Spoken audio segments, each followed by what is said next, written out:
I spent a few more moments taking in the new scenery that briefly made me believe I was in one of those stereotypical movies set in the former USSR. I didn't even know until that moment that the color gray comes in so many shades. I remained stuck in my little episode of daydreaming until I heard an ominous creak coming from my right. Our train had arrived, which is an overstatement, as it was a single old locomotive with a single car attached to it. The train car was so rusty that it barely had a few spots of its original paint still intact.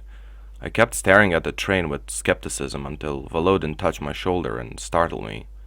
"Come on, the train is leaving as soon as we board," he said, and boarded the train.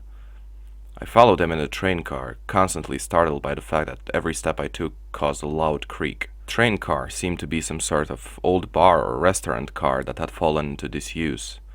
Major Volodin took a seat at one of the tables that were still intact and gestured towards me to join him. I took a seat on the uncomfortable wooden bench beside the table and watched him light up a cigarette.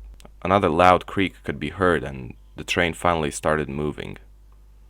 "It's a 1-hour trip to Orlovgrad, but before we get there, I need to inform you on a few rules that you have to abide during the trip." He spoke on an authoritarian tone. "Please, go ahead," I answered. "There are 2 rules. First of all, you stay with me all the time. If you leave me, there is nothing I can do for you.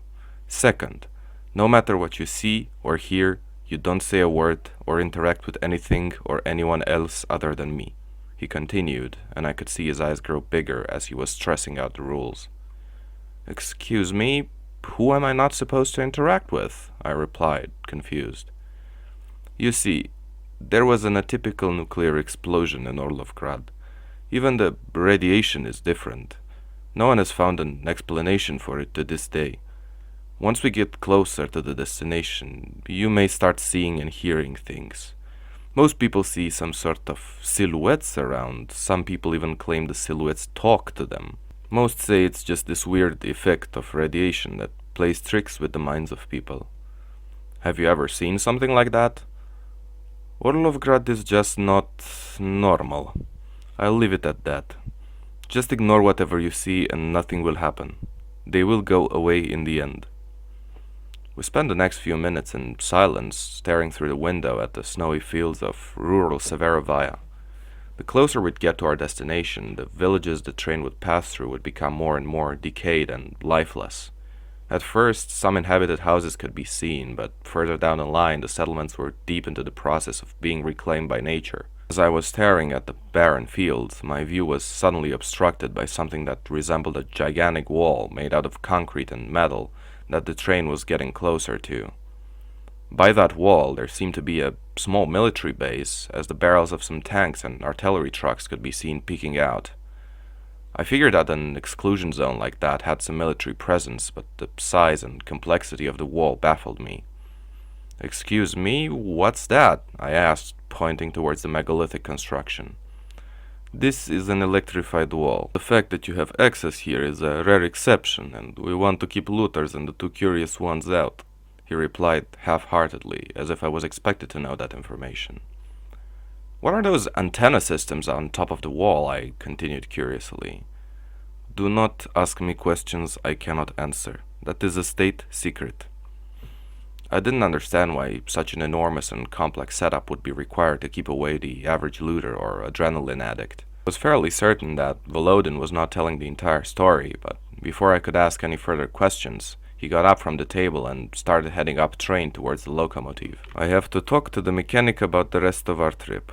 You stay here and do as I told you." After the major left, I spent a few more moments in my daydreaming until I started having a pressing feeling that there is something in the corner of my eye. I shifted my gaze towards the inside of the train car and froze. The train car was now quickly getting filled with bluish silhouettes that were quietly boarding the train and finding themselves seats. Some were even sitting on seats that had almost completely disappeared due to the decay, but they did not seem to notice. They were behaving like normal people would upon boarding a train. Some would stare through the window, others would take out a book and start reading, while others were sitting around one of the tables in the train car and started talking to each other, laughing and playing board games. What I couldn't grasp, however, was the silence.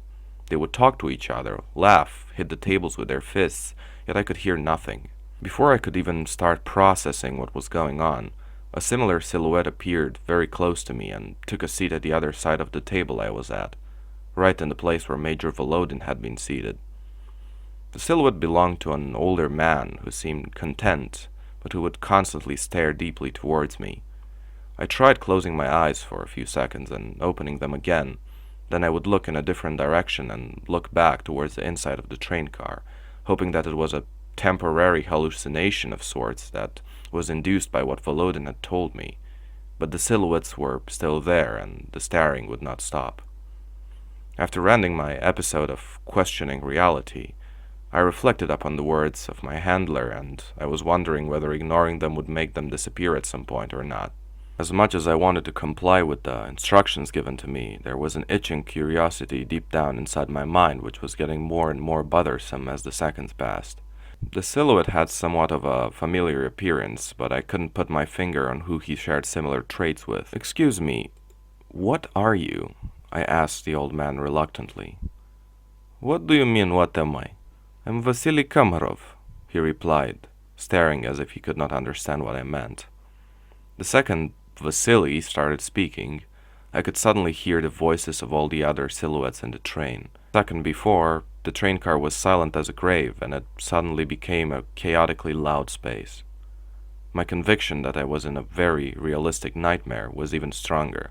There was no possible way I could be talking to some sort of spirits, and began worrying that perhaps I was too sensitive to the radiation. I stared at Vasily for a few more seconds and realized that he didn't seem to be aware of his very own nature, so I decided to try not to be seen as suspicious and continued playing this game. "I understand. Are you from here, from Orlovgrad?" I continued, hoping to ease the tension. "No, I live in one of the suburbs. I go to the city every day for work. I'm the head of the Orlovgrad postal office. What's your business in town?" He replied, on a more relaxed tone. I'm here to help with some maintenance work," I stuttered. "Oh, yes. I've heard some of my friends who work at the power plant complain that the maintenance department is always understaffed. Moscow sent you, right?" The old man was stuck in his time. Didn't seem to know or even be able to understand that the Soviet Union had collapsed decades ago. He continued his daily routine as if Orlovgrad was not an uninhabitable radioactive wasteland. At that moment, I realized that the rest of the passengers were no different. I managed to convince the man that I was an engineer fresh out of university that was coming to help maintain the experimental nuclear power plant, the one whose explosion killed every single inhabitant of Orlovgrad when it malfunctioned and exploded. My curiosity was finally satisfied, and I understood why the entire region was surrounded by the electrified wall and kept secret. I continued to study the silhouettes and their interactions until I heard a door open and heard Volodin's voice. "You should get ready to go, Mikhail. The train will stop in a few minutes," I heard him shout from up train. I took my backpack and slowly headed towards the door, but not without staring at the passengers from every compartment. The train was packed, and each and every silhouette was unique, with their own facial expressions, clothing, and even voice. Some of them would smoke cigarettes or read books that were just as ghastly and transparent as the silhouettes themselves. The train came to a stop a few seconds later. With another deafening creak as the last time. I followed Volodin out of the train and realized we had stopped in what was once Orlovgrad's train station. It seemed to be a small, typical Soviet station, only that one of the walls had already fallen and there was no roof anymore. The station seemed to be at the edge of the city, and in the distance, beyond endless lines of pine trees, one could see the remains of a few tall apartment buildings. The silhouettes also left the train and started heading towards the city. Some just went on foot, while others would stop at some point beside the road in places that were presumably bus stations before. Volodin signaled towards me to follow him, and we went behind a run-down building where a small secondary structure seemed to be still standing. The entrance was a garage door, which Volodin opened with a key he had taken from his pocket. Inside, there was a rusty old military jeep that Volodin said would be our means of transport inside the city itself. We both got in the car, and Volodin struggled for a few good minutes to get the engine started, but in the end, we set off towards the center of the city. The Major drove slowly on the road that was barely visible due to the nature reclaiming it, constantly having to avoid what was left of the vehicles that were abandoned on the streets at the time of the explosion. The drive through the city was a frightening scene, as the cold wind that would never stop blowing gave me the feeling that we were constantly being watched. The sky seemed to have changed its natural color, and instead of the usual light blue, it was much darker and seemed to glow faintly. Every now and then, I could see tiny glowing particles of an unknown material fall from the sky, get blown by the wind, only to fall back to the ground moments later. "Where exactly are we going?" I asked. "First of all, we're going to head to a safe house. We maintain the building to use as a base of operations in situations like this," he replied. Surely enough, as we were driving on one of the main avenues of the city a few minutes later, I could see a building in the distance that did not fit the scenery. It was gray in color, just like the others, but it was the only building that didn't seem to be in an advanced state of decay, and did not have any visible windows. Volodin used a remote to open a garage fitted into the building and drove inside, closing the door behind us. "We're going to stay inside for the rest of the day. The radiation particles are too active today," he said as he was turning off the engine. "So that's what the small glowing flakes were?" "Yes, if the wind is strong, they move around more than usual and the radiation levels spike. Are you not feeling sick?" he continued. "I'm not feeling anything wrong." "Curious. Most people who are exposed to that for the first time start vomiting," he replied and started heading towards the door. I instinctively followed him to the next room, which seemed to be an improvised living room. The lights were dim and we were surrounded by plain, unpainted concrete walls. It was clear no one was meant to live in that place for more than needed. Volodin opened a small cabinet in the corner of the room and took out a bottle of what seemed to be vodka. He then took 2 glasses from the same cabinet and took a seat on an old couch. He showed me the bottle and pointed it towards the glasses. "Yeah, I guess a drink couldn't hurt." That was the first time I'd seen Volodin sketch a smile. He poured generously in the 2 glasses and handed me one of them. He then started reading a letter he had received about our itinerary and explained our schedule for the next day. He said he'd take me to the apartment that belonged to my family and to the building where my father supposedly had an office. The fact that I was sent to one of the most secretive places in the world started to feel more real. I then realized that I knew close to nothing about what had taken place in Orlovgrad. I'd read about other nuclear incidents, even the severe ones, but none of them seemed to have the proportions of what I'd seen there. "If you don't mind me asking, what exactly happened here? Weren't the radiation levels supposed to start dropping after the incident?" Volodin sighed, poured himself another glass of vodka, and laid back on the couch. He proceeded to start talking about how the nuclear power plant in Orlovgrad was an experimental one, using cutting-edge technology and a special, extremely rare nuclear material. According to him, using that type of nuclear fuel would make the facility produce 20 times the energy that a regular nuclear power plant would. He also mentioned that the mysterious material was much more radioactive than any other element found on Earth, and that it would produce uncanny effects if misused or dispersed in the wrong places. I kept bugging Volodin to give further details about the effects, but he would not budge, claiming that the effects were too complicated for him to understand.